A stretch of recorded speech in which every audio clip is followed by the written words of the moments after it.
মেহেরপুরে ছাত্রী শিক্ষকের video call ফাঁস। মেহেরপুর জেলায় গাংনী উপজেলায় শিক্ষাঙ্গন কাঁপিয়ে দিয়েছে এক প্রধান শিক্ষক ও দশম শ্রেণীর এক শিক্ষার্থীর মধ্যকার ভিডিও কল ফাঁসের ঘটনা। জানা গেছে, হাড়ভাঙ্গা এইচবি মাধ্যমিক বিদ্যালয়ের প্রধান শিক্ষক রাজু আহমেদের সঙ্গে বিদ্যালয়ের এক ছাত্রীকে নিয়ে ভিডিও কলের আপত্তিকর অংশ সামাজিক মাধ্যমে ভাইরাল হয়। বিষয়টি সামাজিক যোগাযোগ মাধ্যমে ছড়িয়ে পড়ার পর এলাকায় সৃষ্টি হয়েছে তীব্র ক্ষোভ ও আলোচনা। শিক্ষকগণ সহ স্থানীয়দের মধ্যে নেমে আসে তীব্র নিন্দার ঝড়। স্থানীয়দের ভাষ্যমতে, একজন শিক্ষক শিক্ষার্থীর অভিভাবক সুলভ ও নৈতিকতার প্রতীক। তার কাছ থেকে এমন আচরণ আশা করা যায় না।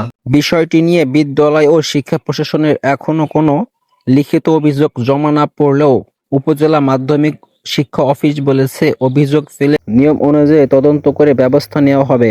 ভাইরাল ভিডিওর অংশ সংশ্লিষ্ট শিক্ষার্থী মানসিক চাপ এবং সমাজ নিরাপত্তা নিয়েও বাড়ছে উদ্বেগ। মেহেরপুরে গাংনীতে ছাত্রী শিক্ষক ভিডিও কল ফাঁস ঘটনা ইতিমধ্যে শিক্ষাঙ্গনে বড় প্রশ্ন জবাব দিয়েছে। এখন সকলের দৃষ্টি শিক্ষা প্রশাসনের পদক্ষেপ।